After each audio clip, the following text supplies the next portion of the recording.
CTV, Minneapolis, St. Paul.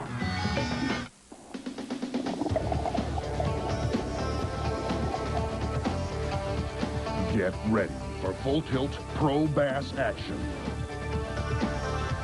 Winning tips and techniques. Inside info and tournament strategies to make you a better bass angler. Big fish, hot sticks, and serious money on the line. This is the 2003 Gander Mountain Pro-Am Invitational Bass Tour. Brought to you by Columbia Sportswear, Triton Boats, and Mercury Marine. Now, let's let her rip. The Dakota Sioux dubbed it Minnetonka, the Big Water. Dozens of bays, channels, and backwaters, comprising more than 14,000 acres of distinctly different bodies of water. Receding glaciers gouged deeply, creating depths of more than 100 feet, and the melting ice pooled to create Tonka's mottled mix of marine environments. Located just 20 miles west of the Twin Cities metropolitan area, Minnetonka became a Victorian playground in the late 1800s, boasting a wide range of grand hotels, steamboats, and yacht clubs. And Tonka remains a recreational destination to this day, ranking as Minnesota's busiest boating mecca. Since 1987, Eurasian water milfoil has engulfed the Big Water, forming dense matted canopies of weeds up to 15 feet thick and hundreds of acres wide. Considered a bane by Tonka's residents, this jungle of vegetation has proven a boon for largemouth bass, creating a haven for baitfish and oxygen-rich cover for predators. Big schools of big bass. The trick is to find them. Out of the foil. Gotta love foil. July brings summer peak to fishing patterns. Bass are well established on their summer spots and feeding aggressively. On Minnetonka, that means anglers will be working big baits in thick weeds. But where? A lot of guys are going to get their limits in the foil, get that good 3.5 pound average, and then go out deep on the rocks and try to get a kicker fish or two over 5 pounds. Often the most subtle structure will attract and hold schools of bass. Small rock piles or gravel slides, slight variations in weed density and depth, even areas of transition in vegetation variety can concentrate the jackpot of big 4 and 5 pound fish these anglers will need to win this tournament. Electronics will play a key role. Reading fish in deep, thick weeds is the most difficult of all scenarios, even for highly experienced anglers equipped with the most sophisticated sonar. I think that you're going to find that the AquaView plays a big part in whoever wins this tournament today, just due to the fact that the fish have moved out to the edge of the weeds. You can go along the weed line with the AquaView and actually see the fish that are there. Some of the spots, you don't see fish at all, and I don't fish them. If I don't see fish on them, I don't fish them. And once you find them, you have to be able to fish them effectively. That calls for a precise vertical presentation, more than likely pitching heavy weedless rattle jigs with large profile plastics. Flipping a jig in the milfoil is a real typical pattern on Lake Minnetonka. The key is having a heavy enough bait to penetrate the top layer of the milfoil and get down underneath the canopy so the fish can grab it. And here's another twist. Oftentimes, popping a couple of fish will scatter the school, forcing anglers to leave for a bit, then return after the fish settle down again. That means GPS will be essential in relocating the hotspot amidst a virtual sea of vegetation. With GPS, you know, you can get within probably 5, 6, 10 feet of your spot. And you're up on these big milfoil flats. Those fish can be almost any place on those flats. So whenever I catch a fish, I usually run back and hit the GPS mark. Then you can just pull up on it during the tournament, and you're normally within like 5, 10 feet of it. So how's it going to play out? It's the big fish tournament of the year, and many of these anglers call Minnetonka home. Will we see some of the big hogs we know are in there? Let's find out in the third round of the 2003 Gander Mountain Pro-Am Bass Tour. What the fish are doing in this cloud cover in the rain is probably not what they're going to do come Saturday morning. So there's no question, we're going to be adapting as we go.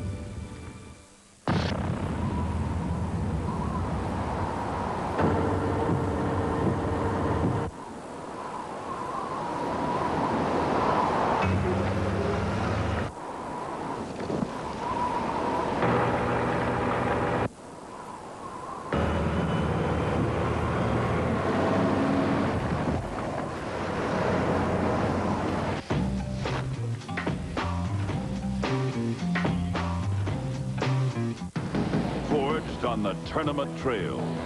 Torture tested in the Gulf of Mexico. X Series from Triton Boats. Increased freeboard for extreme conditions. Massive front deck. Ergonomic trolling motor station. Maximum leg room. And a recessed boarding ladder that could save your life. Make your mark in an X Series boat. Only from Triton.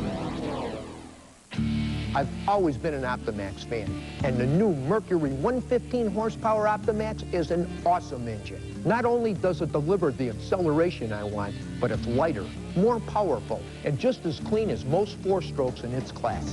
Optimax is 45% more fuel efficient than traditional two-strokes. If you want that kind of power and performance working for you, go with the new 115 Optimax and go for the max. Mercury, #1 on the water. Come out of there. Oh, I got one. Oh, there's another one. Whoa, look at this monster. That's a nice fish right there. I fish with the very best rods and reels made, Shimano, and I wouldn't expect you to fish with anything less.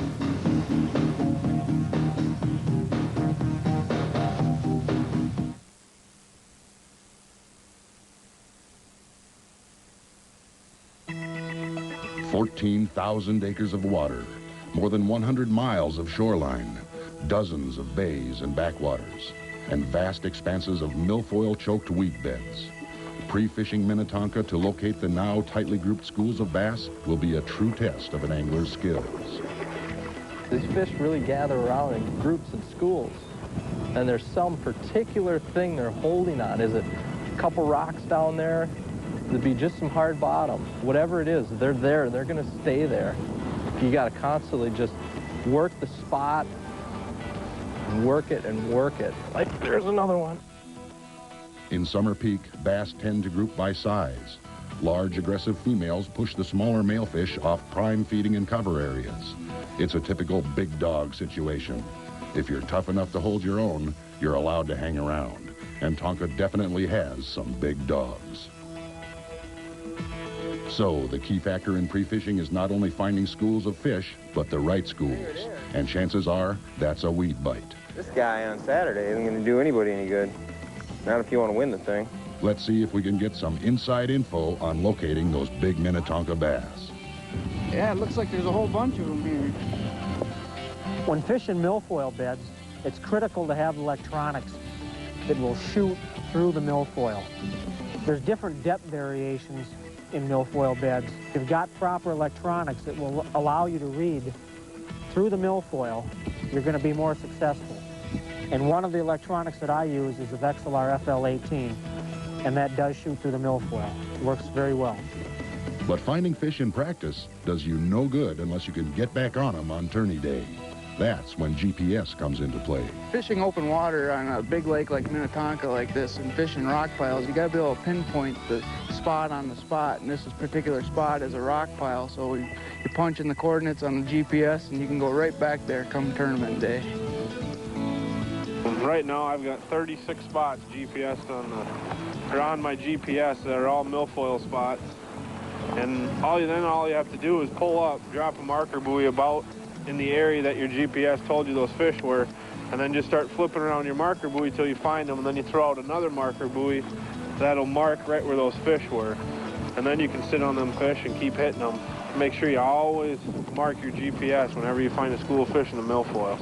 Because of the diverse nature of the individual bodies of water which make up Minnetonka, anglers are also faced with a wide variety of underwater environments, water clarity being a key issue.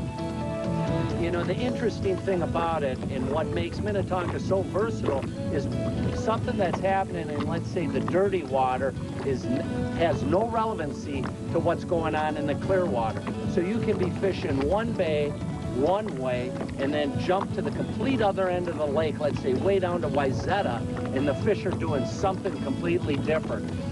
On Lake Minnetonka, I tend to fish the clearer areas of the lake. The Middle Lake is kind of my favorite lake. It's got kind of the mid-clarity. You have West Arm, Halsteads, them are some of the darker bays. It usually means that the fish are shallower and a lot of times the fish are bigger. I like to fish those bays when we have extreme heat, and later in the day when the water heats up, it seems that the fish are more active. Dirty water is not my cup of tea, but it's something that you have to come in here and check it. At least make a couple of chunks on the right areas just to make sure that you're not missing something. Tomorrow's tourney day, another fine summer Saturday on the Metro Playground. That means recreational boaters, and lots of them. During this tournament, we're going to run into quite a bit of recreational traffic out here, and it seems like the boats are getting bigger and bigger and kind of closer and closer. The ironic part is I've got a couple spots that the more boat traffic there is, actually the better it gets. It really doesn't affect the fishing at all. In fact, I think at times, because the prop's turning and stirring up the weeds and whatnot, that it actually moves the bait fish around and makes the fish more active. So cruiser traffic won't affect fishing one bit. You'll get bounced around a little bit by boat wakes, but we're used to that. A lot of fish are biting. You're going to see a lot of bass caught here at Lake Minnetonka. This is probably the best bass lake in the state. There's going to be fish caught with crankbaits. There's going to be fish caught with big jigs in the milfoil.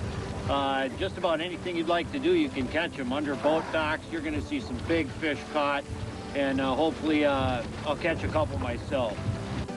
Plenty of variables, tons of options. But whatever game plan an angler goes with, as they say, And you can always rest assured that somebody is catching them somewhere. stick around. We're about ready for blastoff in the third round of the 2003 Gander Mountain Pro-Am Bass Tour. Yes, dude! This week's Gander Guide segment is all about electronics. With today's microchip technology, the old green box of the past has evolved into a wide range of highly sophisticated, computer-driven instruments. Here's Gander Mountain's Mike Curry. Anglers rely on electronics for two basic functions: depth and finding submerged objects. The bottom usually returns the strongest signal, while objects in between, such as weeds, brush, bait fish, and game fish, are displayed as weaker blips appearing above the bottom reading. Nowadays, serious fishermen will have two versions of sonar on board: a flasher and an LCD, or liquid crystal display. Both have their advantages. Flashers display real-time signal and are typically easier to fine-tune. LCD units, on the other hand, display an actual picture of the underwater world, so fishermen can more accurately visualize the bottom structure. Although in theory, not as instantaneous and fine-tunable, LCDs are easier to interpret, especially for novices and intermediate anglers. So what type of unit is best for you? Well, that's something you'll have to decide for yourself. But just like anything else when it comes to fishing gear, you're better off with both. Because, hey, you can never have too much cool fishing stuff. We couldn't agree more. Stay tuned. We'll be back with all the tournament action from Lake Minnetonka right after this. Well, we're kind of in the midst of a bonanza, but it sure is fun. Getting tired out.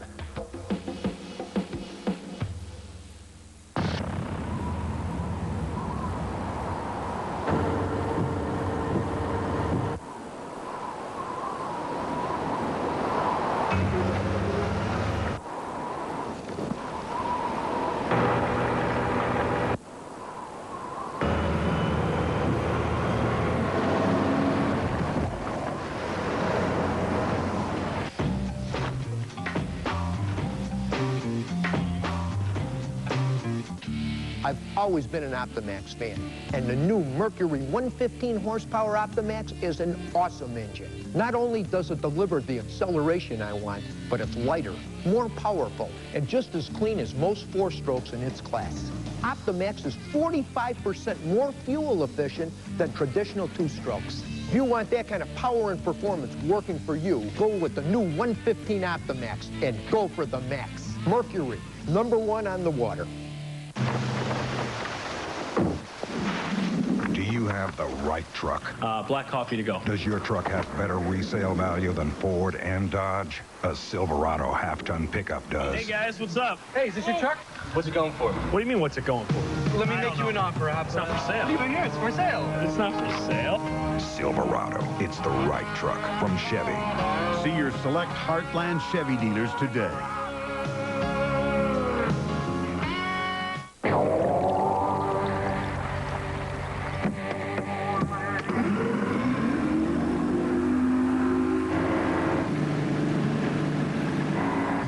Fish Finder 320C from Garmin.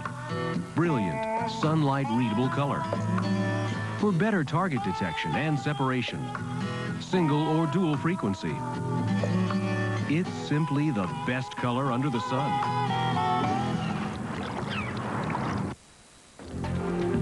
Ah, another beautiful summer day on Tonka. The sky is blue and the clouds are high.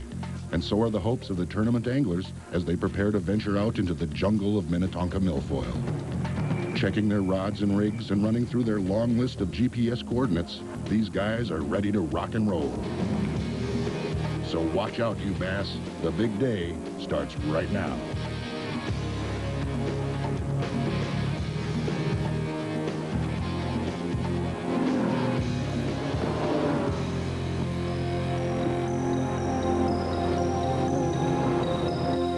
It's flat calm and anglers are anxious to zero in on their fish early before afternoon traffic kicks up the wave action.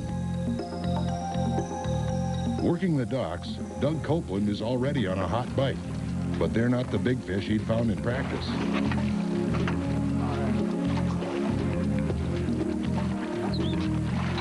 We started out this morning trying to catch some fish on docks. Quality of fish we're here in practice. And it seems to be that the quantity's here today and not quite the quality. We've got only maybe one that's maybe 3 pounds and the rest are 2.5 and smaller. Frustrated, Doug and his partner venture off, hoping to grapple with some beefier contenders. Veteran Tonka pro John Graham had some lunkers wired in pre-fishing. Pulled into our first bite here, and the first one I lost was good 4+, then we got a good 4-pounder, and then I missed 2 other real big ones. So we have those 2 big ones right now. We'd be doing real well. We got a solid limit, but it's going to take that low 30, 32, 33 pounds probably to win it here today. But even though the little guys are virtually jumping in the boat, the big ones seem to have disappeared. It's still early, and Dean Capra is already pumped, with over 20 pounds in the box by breakfast time. It's about 9 o'clock. I think we got 2 5s, 2 4s, a couple of 3.5, so we got a real good start, man. I'm really excited, man. It's hard to fish slow when I'm this excited. I mean, I'm just like this. So hopefully we can get a couple more of them 4-pounders and put this one away. Pat Martin, winner of the Round 1 Mississippi tournament, is working in a crowd, popping a couple of good fish early on. We got 3 like that and some keepers. Meanwhile, Brad Klein is up to something completely different. He's concentrating on a rocky shoreline break, and it's paying off big time. Yeah, right now it's about 8:15 in the morning. We got a limit. We actually called one time. We got a 5, a couple of 4s, a 3. It's been a great day. Basically what we did so far, we're fishing a little rock pile here. We started off with an all-terrain roller jig. We caught a couple on that. Then we caught a few more on a Carolina rig, and then they just stopped by it. We made about 3 different passes, could not catch another fish, and we tied on this new all-terrain stick. And we're just basically dead sticking it. And we've caught probably about 3, 4 more nice fish. And here's one of the fish right here that we got. Got him on the stick. We don't have 8, we only got 7. We gotta get one more. I don't like that. The clock is ticking, and although Dean Capper has a good bag going, he's still 1 fish short. His early bite has suddenly come to a halt, and that's got him a little bit frazzled. We get one more good fish. We got 4 hours to catch a 4 to 5 pound fish. I'm liking it. Whew. Matter of fact, where's my coffee? Back on the break, Klein's decided not to gamble on the run and gun. He's going to stick with his biters and try to grind out the bigger fish. Basically had a cold front come in. The fish are kind of shut off. They're tough to get, especially these big ones to get the bite. So we've been on this spot for about 2 hours and get a fish in about 1 every 15 minutes. You just got to work it really slow, drag it. Every once in a while you bring it past one, he'll eat it. His conservative call is rewarded with a real horse. Fish. Now's no time to be losing fish, and nobody knows that better than Dean, especially when it could be your last chance at a limit. Yeah. Oh. Gotta go for fast. Oh my God. Oh my God, look at this fish. Yes, dude. All right, that's 8. Oh my God, is that cool? Oh. Number 8 in the box, and it's a good one. Capra's cranked. Having won the round 2 tourney up on whitefish, this could mean back-to-back victories. I mean, you talk about exciting. I mean, I can't even, I'm just shaking. Did you see that fish bite? Oh. It's mid-afternoon, and the locals have come out to play as anglers head back for the weigh-in. It's been a good bite with plenty of good bags and a number of big fish. It's anybody's game, and it's time to hit the scales. We're all set up for weigh-in at Mound City Park, and there's been a nice turnout of fans on such a beautiful day. Just like the rest of us, they're looking forward to seeing some of those big Minnetonka bass. The first angler to weigh in a pretty good bag is Brad Lieferman. 23-13, give me the big 23-3 sets the mark to beat. Howie Lee steps up to the scales with what could be a challenge for the lead, but he's not so sure. I was hoping to do better. I got one in there, I wish they'd all look like that. 24-06. 24-06, good weight for Howie. Cheer up, Howie. You just slid into first, but there are some pretty big fish waiting in the wings. Next up, Pat Martin. That's a pretty good bag of fish. That's probably going to get in the high 20s, huh? Yeah, we're hoping like 26 or 27 pounds. 26.85. 26.85. Martin surges into the lead with almost 3 pounds to spare. Cody Drazel's bag doesn't make the cut, but he's got what could take home the big fish money with his 5.35 pounder. Now there's a Tonka bass. As Corey Gutenfelder gathers up his catch, Brent Carlson lugs a big bag full up to the stage. 28.61. We're playing some serious leapfrog now. Carlson blows into the lead by nearly 2 pounds. The mark moves up again. Here's Corey Gutenfelder. I know, nice bag of fish. You told me you weren't on them. I wasn't on them. I got lucky and found one really nice school fish, and we put a few other fish together, and it turned out to be a pretty good day. You're going to be in the 30s. Oh, close to it. 27.25. 27.25. You got a big fish you want to weigh? Not enough to bump the leader, but that'll be good for second place so far. It's getting toward the end of the line, and Carlson's still in first place with a commanding lead. But back in the pack, John Graham's bagging up some big fish. Brad Klein is showing off his big horse. And Dean Capra is still back there smiling with a good limit of his own. Meanwhile, back on stage, Jason Berg weighs in. 25.40 when you get a fish over 5. That won't win this one for Jason, but it should get him into the money. Next up, John Graham.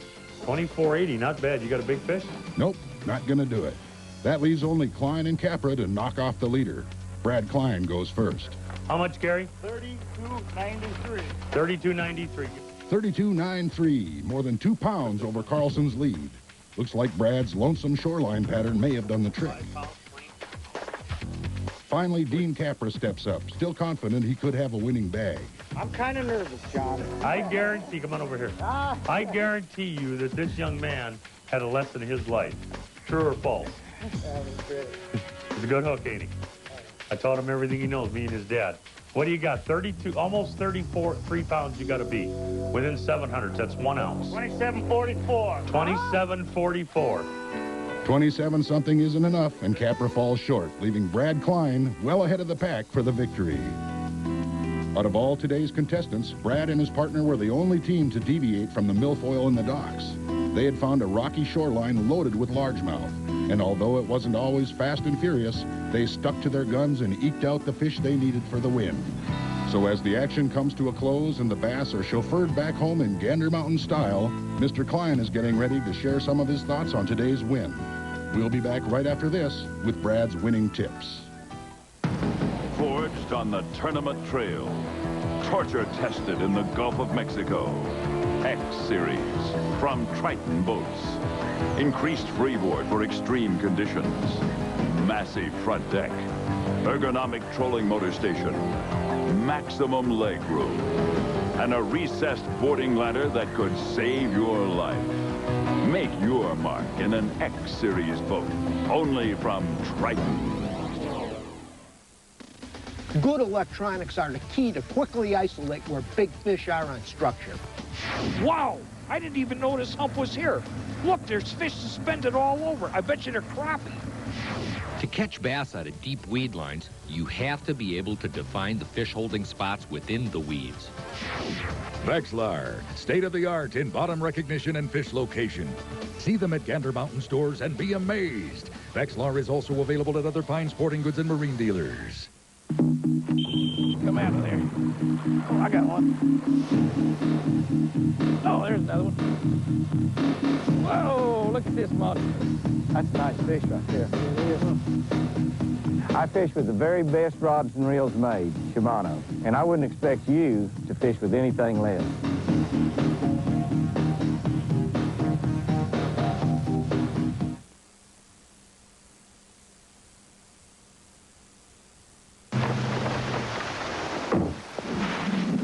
Have the right truck? Black coffee to go. Does your truck have better resale value than Ford and Dodge? A Silverado half-ton pickup does. Hey guys, what's up? Hey, is this your truck?